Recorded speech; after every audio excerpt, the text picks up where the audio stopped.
En 95.9 Cámara FM llegó el momento de las noticias. Con el patrocinio de Almacenes Éxito presentamos el Noticiero Económico Antioqueño. Información local, nacional e internacional a la altura de todas las cabezas. Noticiero Económico Antioqueño. Desde 1975 dice cómo marchan los negocios. Director J. Enrique Ríos.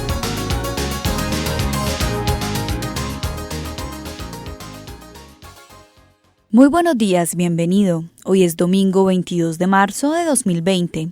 Esta es la emisión 18.824 que ofrecemos en nombre de Almacenes Éxito. Te amo, mi pío pío. Yo a ti, mi pío pío. Ay, yo también, mi pío pío. ¡Martín! ¡Cuelgue que estoy hablando! Tu éxito ya estaba ahí cuando tus conversaciones privadas no eran tan privadas. Celebremos que estos 70 años son solo el comienzo. Muy buenos días al periodista Jesús Antonio Vargas y a su invitada. Muy buenos días, oyentes del Noticiero Económico Antioqueño. Hemos avanzado mucho en Colombia, pues porque desde hace años las calles dejaron de ser aquellos lugares apacibles por donde transitaban los caballos y donde los seres humanos se movían fácilmente. Pero hoy día en cualquier lugar del mundo la gente se queja de los problemas de movilidad. Eso parece ser como el mal de finales del siglo XX y también en estas dos primeras décadas del XXI. Esta mañana en el Noticiero Económico Antioqueño tenemos como invitada a la ingeniera Lina Marcela López Montoya, es la gerente de movilidad humana de la Secretaría de Movilidad de Medellín. A propósito, yo nunca me he podido acostumbrar al término Secretaría de Movilidad. Yo crecí siempre con el nombre de Secretaría de Tránsito. Lina Marcela, le presento el saludo del director J. Enrique Ríos e inicialmente hablemos de qué es lo que usted hace. Buenos días. Buenos días, Jesús Antonio, a todos los oyentes. Básicamente, la gerencia de movilidad humana nace para darle ese sentido humano a la movilidad. Tú ahorita hablabas de tránsito y movilidad. En la movilidad lo que tenemos que considerar son aspectos diferentes a los tradicionales de la ingeniería. Es cómo se mueve alguien de un punto a otro punto de la forma más rápida. Lo que queremos hacer en la gerencia de movilidad humana es que las personas empiecen a disfrutar de su experiencia de viaje y más allá de enfocarse siempre en el tiempo, piensen en el contacto con la ciudad, en el contacto con el entorno, con sus vecinos, que aprendan a disfrutar esa experiencia de viaje y que la promesa no sea solamente el tiempo.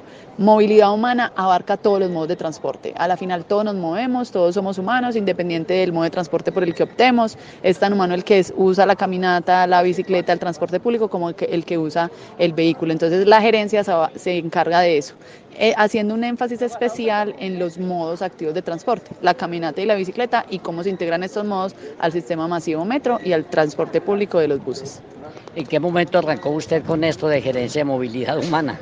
La gerencia de movilidad humana nació en el 2015 y yo soy gerente de movilidad humana desde el 24 de enero del 2020, pero antes trabajé en el área metropolitana como coordinadora de toda la estrategia de movilidad activa.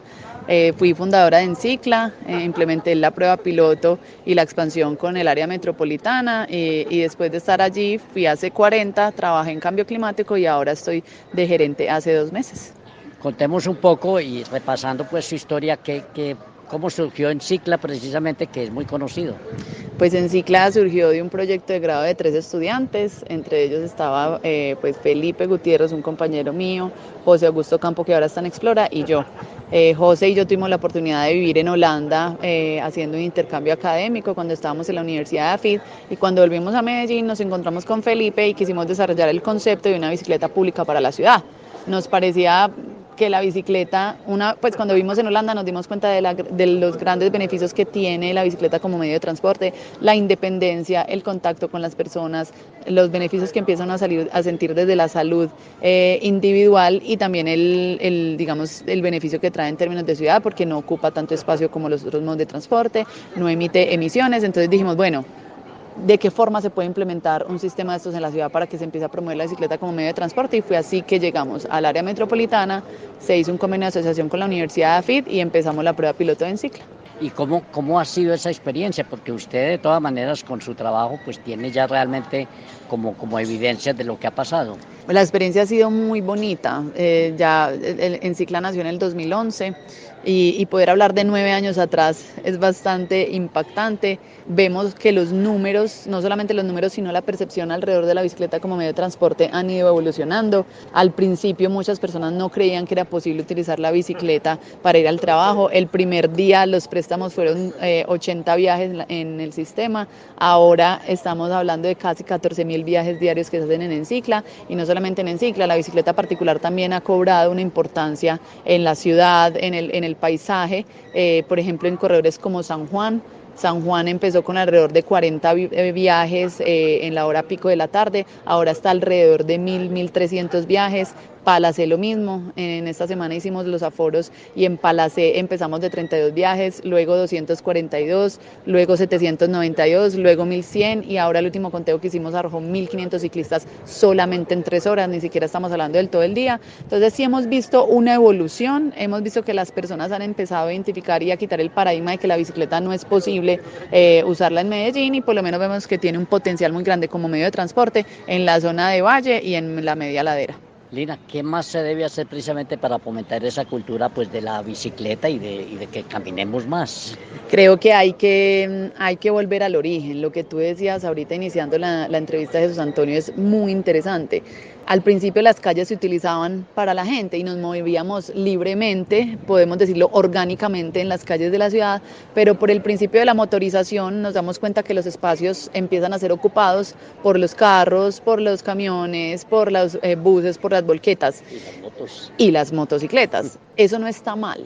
El tema es que hay que volver a esa convivencia, hay que compartir los espacios, hay que desmotorizarnos un poquito y sobre todo hay que pacificar las vías. En la ciudad hay digamos, un afán por llegar siempre rápido. Estamos en una ciudad con un tamaño muy bueno. Medellín apenas tiene 2.500.000 habitantes. Digamos que el reto es todavía manejable y lo que habría que hacer es eso. Empezar a pacificar la forma en que nos movemos, porque en la velocidad es donde está el mayor riesgo de accidente.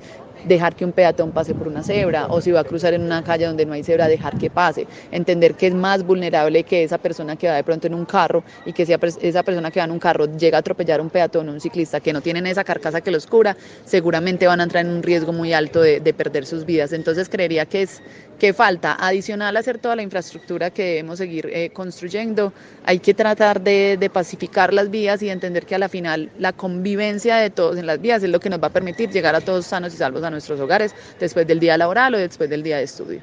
Ingeniera Lina Marcela, usted acaba de mencionar 2 veces la palabra pacificar, y yo he leído que hay una guerra silenciosa en Colombia que deja más muertos que la demás, y es por ejemplo la guerra por los accidentes de tránsito. 7.000 personas, y de esas 7.000 personas que mueren al año, más o menos 3.000 motociclistas.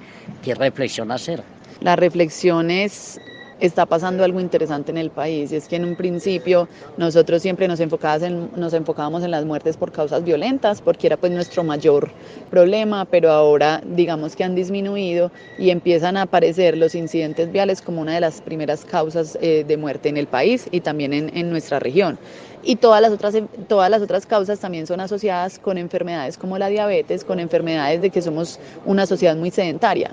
¿Qué hay que hacer? Hay que volvernos más activos en la forma en que nos movemos, caminar más hacia el bus, caminar más hacia el transporte público, utilizar la bicicleta y adicionalmente bajar la velocidad de circulación. En Medellín, por ejemplo, en el último año murieron 247 personas en incidentes de tránsito, la mitad de ellos fueron peatones, y hay que hacer una reflexión profunda frente a eso. No es que el peatón sea imprudente, el peatón utiliza su propia energía para moverse, y el peatón que busca la distancia más corta de llegar a un punto A a B. Entonces muchas veces lo que nos damos cuenta es que la infraestructura de la ciudad no está concebida para priorizar esos modos de viaje. Entonces hacemos que el peatón tenga que ir hasta una esquina o hacer un extra recorrido, o subirse a un puente antipeatonal para hacer su recorrido. A la final, si tú tienes que hacer eso todos los días, vas a cruzarte por la vía y no por el puente antipeatonal. Entonces tenemos que entender esas realidades, pacificar el tráfico y mirar de qué forma damos esa prelación a la gente que utiliza más su energía para moverse que a los modos motorizados. Pero definitivamente, Antonio, sí es un tema de convivencia, bajar la velocidad. Los estudios muestran que entre mayor velocidad de circulación hayan en las vías,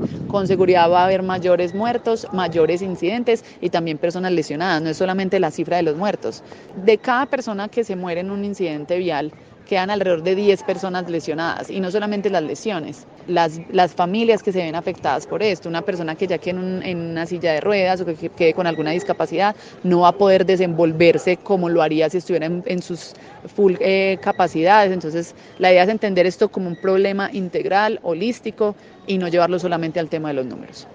Y en lo económico hay una incidencia grande, porque alguna vez conocí un dato de Sura, por ejemplo, sobre cada accidente de motocicleta vale 12 millones de pesos. Exactamente, y no solamente el costo del incidente, adicionalmente las personas que están muriendo son jóvenes, más o menos entre los 26 y 40 años, en plena etapa productiva de sus vidas. Eso está trayendo unas implicaciones gigantes para la economía de la ciudad, y también normalmente esas personas que mueren o que quedan lesionadas son las que sostienen un hogar. Entonces es como una bola de nieve. Si esa persona no va a generar más ingresos a su casa, ¿qué va a pasar con sus hijos, con sus abuelos, con su mamá, con sus hermanos? Entonces por eso digo que es un problema integral que debemos resolver a través de, primero, pacificar las vías y entender que a la final nadie debería morir por hacer un viaje diario. O sea, todos salimos a trabajar o a hacer vueltas o a estudiar o a buscar oportunidades en la ciudad, y uno no tendría por qué no regresar a su casa porque haya un atropello o un incidente en la vía. Ingeniera Lina Marcela, cuando hemos ido, por ejemplo, a ciudades como Washington o Singapur o Barcelona, pues sobre todo en Washington, uno aprecia que los conductores respetan la cebra blanca, y eso aquí porque es como tan difícil. Pues yo no paso tranquilo una cebra si veo que viene un vehículo. Creo que es una combinación del control y también del respeto por el otro. Aquí desde el código hay un problema muy grande, y es que cuando uno lee el código de tránsito, básicamente lo que dice es que la persona que va a cruzar una cebra es antes la que tiene que estar atenta al flujo vehicular. Debería ser al revés. Si yo voy a cruzar una cebra, quien debería estar atento al cruce es el carro, atento al peatón que va a cruzar para bajar velocidad y permitirle el cruce. Las cebras son sagradas, los cruces semaforizados son sagrados, y así tendríamos que empezar a entenderlo. Yo creo, Antonio, que es que en esa motorización que se dio en los últimos 12, 15 años en la ciudad, empezamos a convertirnos en esos citadinos que lo único que quieren es llegar lo más rápido posible al trabajo. Entonces empezamos a olvidarnos del otro. La idea es que tratemos de generar esa conciencia de lo colectivo, de pensar que si el otro está en la calle cruzando y yo voy en un vehículo, pues en esos momentos tiene más prelación en el cruce que yo, por el tema de que estoy motorizado, que tengo más velocidad y que seguramente el otro va a ser más vulnerable a la decisión o al hábito que yo haga en un cruce en específico. Entonces hay que combinarlo con cultura, con promoción, con volvernos más colectivos, pero también el control, porque obviamente el ciudadano que ve que se pasa el semáforo en rojo, que va a una velocidad que no es permitida, pero a la final no le pasa nada, también va a generar ese hábito de respetar las normas de tránsito. Ingeniera, usted mencionó también en algún momento el problema de que no tenemos suficientes vías, pero ves que desde el punto de vista urbano uno hay veces que dice, bueno, Medellín para dónde se va a extender, y ampliar algunas vías pues supone comprar un poco de propiedades, y bueno, y eso cuesta demasiado dinero. Pero ¿por qué la dificultad, por ejemplo, para que la gente respete las intersecciones viales? Porque yo observo en muchos momentos que el trancón viene por ahí. Antonio, tú tocas un tema trascendental. Cuando tú le preguntas a 10 personas, estoy segura que 8 de esas 10 te van a decir que la solución es hacer más vías. Eso ya se demostró en todos lados del mundo que no funciona. Por ejemplo, en Los Ángeles. Los Ángeles tiene la mayor cantidad de vías, de kilómetros de vías por persona, y es la más congestionada. Si tú te metes en el ranking de las ciudades más congestionadas en el mundo, o las ciudades que más tiempo gastan en el tráfico, Los Ángeles empieza encabezando ese ranking, creo que está en el número 1. La solución es volcarnos a sistemas de transporte público, sistemas masivos, la bicicleta y la caminata. ¿Por qué? Porque son más eficientes. En espacio, la bicicleta ocupa mucho menos espacio que un vehículo. En un bus ocupa el doble espacio que un carro particular, pero lleva 40 personas, 30 personas, dependiendo de la ocupación. Entonces, la idea es que tratemos de borrarnos ese mito de que las vías es la solución. Con la infraestructura vial que tenemos actualmente se pueden garantizar los recorridos, ¿cierto? Ahí hay que lograr cambiar un poco ese paradigma, no solamente por la inversión que significa, sino por el mantenimiento. Y adicionalmente, si queremos que se hagan más vías, como usted lo mencionaba, acá el espacio es limitado. No tiene sentido que uno tenga que reasentar todo un edificio, toda una población, casas y romper el tejido social, por ejemplo, de un barrio para que pase un intercambio vial o una vía por la mitad de un barrio, sabiendo que ahí todavía tenemos infraestructura vial que podemos usar de una forma más eficiente. En las intersecciones, muy similar a lo que tú decías ahorita en relación al peatón y al respeto en las vías que pasan otras ciudades. Si uno sabe que en una intersección ya está pasando casi el semáforo rojo y yo me adelanto, es seguro que voy a bloquear la otra vía. Entonces vuelvo, insisto, es pensar en el otro. Pensar en que mis decisiones de viaje, de cómo me muevo en la ciudad, no afecten el colectivo. Entonces tenemos que ser menos individualistas y volvernos más colectivos y más conscientes de la ciudad y las implicaciones que traen la forma en que yo me muevo. Si hay multas para muchas cosas, ¿por qué no es posible aplicar multas severas a los que invaden el espacio en una intersección? Hay un grupo en España muy bonito que un día nos da una capacitación y nos decían que muchas veces es mejor la multa pequeña para que la persona sí la pueda pagar a tener multas muy grandes y que la persona empiece a evadir. Entonces ahí, claro, hay multas, debería haber más control en términos de cámaras. Ahora el Consejo de Estado puso un límite con la cantidad de cámaras, pero hay que ver la forma en la cual podemos más bien cambiar esos hábitos. Y el que infrinja la norma, mirar cómo se multa. El problema de las multas es que muchas veces son impagables para todos los ciudadanos. Entonces los de España nos decían, sería muy bueno que las multas fueran más pequeñas para que la gente sí pueda pagarlas y que no se vuelva más bien yo a infringir eso porque no hay forma en que yo la pague. Pero obviamente a la final lo que buscamos es un cambio de hábito, un cambio de comportamiento y eso se va a dar en el mediano y largo plazo, pero por eso vuelvo, insisto, en la velocidad y en el comportamiento en la vía. Tenemos que pacificar y dejar de prometerle a la gente que el único fin en temas de movilidad es bajar el tiempo de viaje. Para desplazarnos, a no ser de que inventen la teletransportación, vamos a necesitar que invertir tiempo, ¿cierto? Lo importante es saber, teniendo clara la información para yo planificar el viaje, cuánto tiempo me puedo demorar de un destino, de un punto A un punto B, pero finalmente el tiempo hay que invertirlo, entonces tratemos de bajarle a esa velocidad, de ser conscientes de mi desplazamiento, de ser consciente de cuánto me demoro para no estar siempre a la carrera y de pronto que en un hábito o en una acción por ir a la carrera yo vaya a entrar a afectar a la otra persona o a afectar a la ciudad. Ingeniera, de todas maneras usted insiste mucho en la movilidad, pues digamos sostenible desde el punto de vista del transporte público, que debe ser bueno, con conductores educados y vehículos bien tenidos y bueno, una eficiencia mayor en este caso. El uso de la bicicleta, pero ¿en qué momento convencer a la gente también de ese pensamiento que el individuo tiene de que el vehículo particular pues da estatus?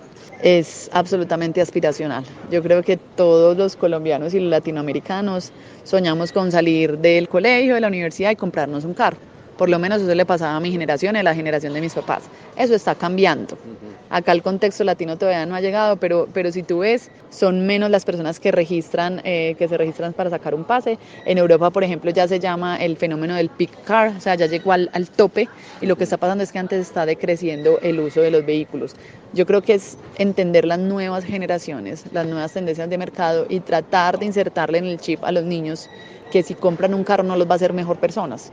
Tratar de que ellos entiendan que las experiencias pueden ser más positivas, que hay otras formas de moverse en la ciudad y que finalmente lo que hagan ellos va a implicar las futuras generaciones o lo que hagamos nosotros van a impactar negativa o positivamente las futuras generaciones. Entonces creo que es un tema de educar desde la casa, de no volver a los niños dependientes del carro así como lo son algunas personas, porque pues cómo le vas a insistir tú a un niño, no, es que no aspires en un carro, pero todos los días los llevas al colegio en un carro, o todos los días los llevas al centro comercial en un carro, y no los llevas a un parque de la ciudad que disfrute del espacio público, no le dices que caminen. Entonces a la final la casa es un lugar muy poderoso y tiene una responsabilidad muy grande en cómo le enseñamos a los niños a ser ciudadanos políticamente activos y a ser conscientes de cómo se mueven. La idea es con el ejemplo y que los papás también empiecen a mostrarle a los niños que hay diferentes formas de moverse por la ciudad.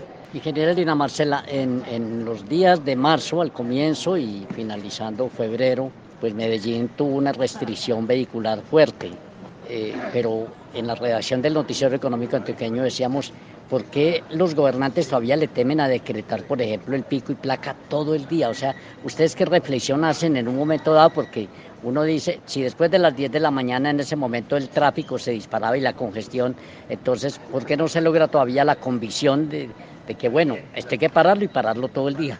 Estamos en un proceso de transición, por lo menos ya la ciudadanía se dio cuenta de la problemática de calidad del aire. Lo que pasa es que hay que entender las realidades de todos los sectores. El área metropolitana y la Secretaría de Movilidad se acoge lo que diga el POECA, y yo creo que en esa transición nos va a llevar a que en algún momento ni siquiera tengamos que declarar una alerta, un estado de emergencia, porque a lo que buscamos en mediano y largo plazo es que los ciudadanos cambien sus hábitos. Pero en época de transición sabemos que hay dificultades o hay retos con los diferentes sectores y hay que entender las realidades de todos. ¿Qué es lo que uno se imaginaría? O lo hablaba en estos días con una amiga muy cercana, y es que todos los sectores de la ciudad, no solamente los activistas, los ciudadanos, los gremios, o sea, la academia, todos, entendamos que en marzo y en octubre posiblemente vamos a tener que entrar en estas medidas. Planifiquemos el año teniendo en cuenta lo que pasa en marzo y en octubre, para que no nos dé tan duro en términos de mensaje el hecho de que el pico y placa ambiental se extienda. Yo creo que tenemos que empezar a planificar el año y saber que en marzo y en octubre hay unas semanas atípicas donde, ¿por qué no entonces empezar el comercio, empezar a pensar, bueno, si no me vayan a llegar en carro, entonces yo qué forma incentivo para que las personas me lleguen en otro modo de transporte para que no se vea afectado mi bolsillo? Entonces, cada marzo y octubre vamos a entrar en la misma discusión, Antonio. Preparémonos y planifiquemos para esos 2 meses, para que no se vea afectada la economía, y también no olvidemos que sí, se afecta la economía en términos monetarios, pero también una cantidad de beneficios para la ciudad o para otras economías, por ejemplo, para los taxis. Yo soy muy amigo del transporte público y me precio de montar en bus pues, diariamente, pero también soy muy amigo de caminar bastante. ¿En qué momento, doctora Lina, por ejemplo, lograr que tengamos, o con qué elementos debiéramos tener un transporte público de calidad? Son varias cosas, Antonio, pero hay un tema que para mí es fundamental. El día en que nosotros empecemos a entender que el traslado en transporte público no es solamente desde el paradero hasta otro paradero, sino desde que yo salgo de mi casa hasta que cierro la puerta a donde debo llegar, ese día de pronto vamos a cambiar el transporte público. Me explico. Si yo desde mi casa sé que el bus me pasa a las 7:45 o a las 6:45 o a las 7, mejor dicho, si yo tengo la información certera y confiable para planificar mi viaje, es muy posible que la gente diga, listo, yo salgo a las 7:45, entonces tengo todavía tiempo de desayunar y voy a salir y seguramente el bus me va a pasar a las 7:45.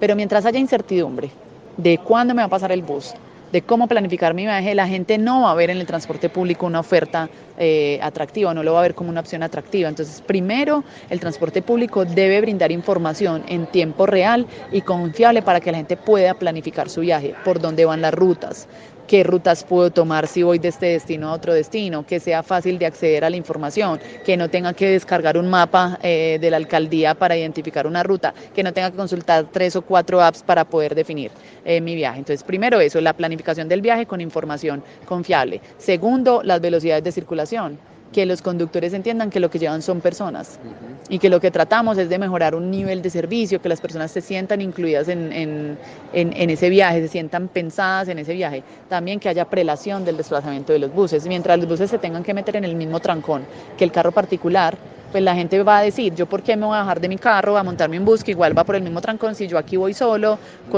escuchando música, con mi aire acondicionado, voy tranquilo? Entonces hay que darle prelación desde la circulación, desde la planificación de la ciudad. Y desde la Gerencia de Movilidad Humana, ¿qué hacer precisamente para que los conductores manejan bien? Porque cualquier viajero en bus se queja de la brusquedad. Pues desde la Gerencia de Movilidad Humana, con los buses tenemos un programa específico que lo hacemos de la mano de la Secretaría de Cultura, que se llama En los pedales del ciclista, que bajamos a los conductores de buses para montarse en una bicicleta por la ciudad para que sientan que es lo que le pase un bus a uno por toda velocidad al lado. Y para la parte de mejorar, del pasajero, de mejorar la experiencia de viaje, desde la Subsecretaría Técnica se está trabajando en la cultura del TPM. Se dan capacitaciones a los conductores para que entiendan la importancia de que traten bien a su pasajero, porque a la final, si los tratan bien, van a tener más pasajeros y eso va a ser provechoso para su economía. Ha sido muy agradable conversar esta mañana con la ingeniera Lina Marcela López Montoya. Ella es la gerente de Movilidad Humana de la Secretaría de Movilidad Humana de Medellín. Le reitero el saludo del director J. Enrique Ríos y muchísimas gracias por haber atendido esta mañana la invitación del Noticiero Económico Antioqueño. Muchas gracias, un saludo a J. Enrique, un saludo para ti, Jesús Antonio, y cuando quieran seguir hablando de movilidad, y una invitación muy pequeñita, por lo menos un día de la semana traten de viajar en un modo diferente, para que vivan una experiencia de la ciudad que no están acostumbrados y digan, ve, a la final no es tan horrible. Muy amable señora y para todos nuestros oyentes pero muy buenos días. La invitación para que mañana escuchen nuestra emisión de Día Festivo. Un feliz día.